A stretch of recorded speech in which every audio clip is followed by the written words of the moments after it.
दिन ब दिन भयानक होते ईरान जंग में समझौते के ट्रंप के दावे एक बार फिर फेल होते नजर आ रहे हैं। उनके 15 सूत्रीय फॉर्मूले को ईरान ने खारिज कर दिया है और अपना 5 सूत्रीय एजेंडा जारी किया है।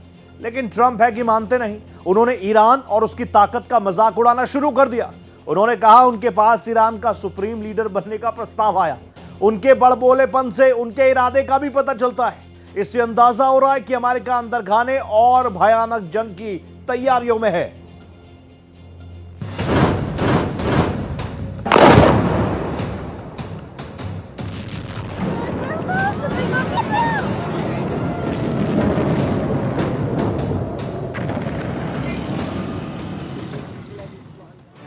एक तरफ मिडिल ईस्ट में ऐसा लगता है जैसे बारूद के ढेर में आग लगी हो। इजराइल ईरान की जंग में अमेरिकी शक्ति प्रदर्शन और तरह तरह के दावों ने अजीब अफरा तफरी का माहौल बना रखा है। चाहे इजराइल अमेरिका के दावे हों या फिर ईरान का दावा, पूरी दुनिया हैरान है, परेशान है। कौन किसे कितना बर्बाद कर रहा है, ऐसा करने और बताने की दोनों पक्षों के बीच बड़ी होड़ सी लगी है। ऐसे में अमेरिकी राष्ट्रपति डोनाल्ड ट्रंप ने ईरान से समझौते का एक नया शिगुफा छोड़ रखा है, जिसके बारे में इतनी बातें और एंगल भरे पड़े हैं कि इसे जानने समझने की जितनी कोशिश की जाए, कंफ्यूजन उतनी ही ज्यादा बढ़ती जाएगी।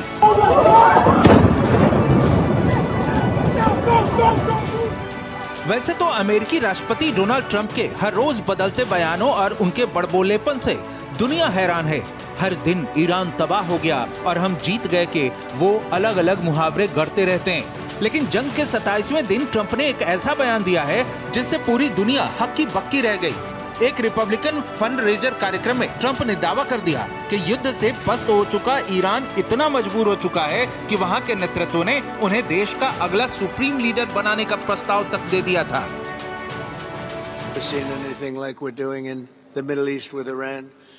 And they are negotiating, by the way, and they want to make a deal so badly, but they're afraid to say it because they figure they'll be killed by their own people. They're also afraid they'll be killed by us. There's never been a head of a country that wanted that job less than being the head of Iran.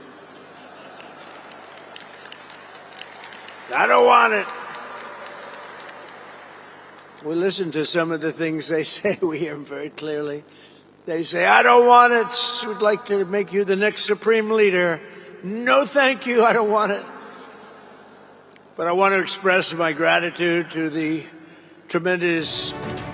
कार्यक्रम में चुटकी लेते हुए जब Trump ने कहा कि Iran की लीडरशिप ने उन्हें अपना सुप्रीम लीडर बनाने के लिए उनसे संपर्क किया था, तो उनका इरादा ईरान की आक्रामकता की हंसी उड़ाना था।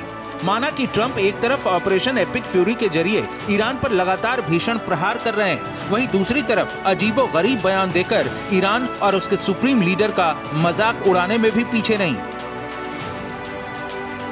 सेंटकॉम की तरफ से जारी किए गए ताजा वीडियो में ये दावा किया गया है कि यूएस सेना ईरान के मिलिट्री इंफ्रास्ट्रक्चर और क्षमताओं को लगातार निशाना बना रही है। ऐसे टारगेट्स नेस्तनाबूद किए जा रहे हैं जिससे दशकों से अमेरिकी सैनिकों और क्षेत्रीय पार्टनर्स को खतरा बना हुआ है। देखिए यूएस एयरफोर्स के A-10 वार्थोग्स का ये भयानक प्रहार, जिसने इराक के मोसूल के पास ईरान के सपोर्ट वाले मिलिशिया ठिकानों पर जबरदस्त हमला किया है। इस बीच इजरायली सेना ने बड़ा दावा करते हुए ईरान के IRGC नौसैनिक के कमांडर अली रेजा तांगसीरी को मार गिराने का दावा किया है। उसके मुताबिक अली रेजा वही कमांडर था जिसने स्ट्रेट ऑफ हॉर्मुज को बंद करने की रणनीति को अंजाम दिया था। देखिए, दक्षिणी ईरान के बंदर अब्बास में इसी इमारत पर हुए हमले में IRGC के नेवी कमांडर के खात्मे का दावा किया जा रहा है। उधर दक्षिणी लेबनान में IDF की बड़ी कार्रवाई का वीडियो खुद IDF ने जारी किया है, जिसके मुताबिक हिजबुल्लाह के कमांड सेंटर ध्वस्त किए गए हैं। हथियारों के डिपो को भी खाक कर दिया गया है। इजराइल का दावा है कि ये ठिकाने हिजबुल्लाह के ऑपरेशन और हमलों के लिए इस्तेमाल हो रहे थे। दरअसल ईरान वॉर की आड़ में लेबनान का एक बड़ा हिस्सा गाजा में तब्दील होता दिख रहा है।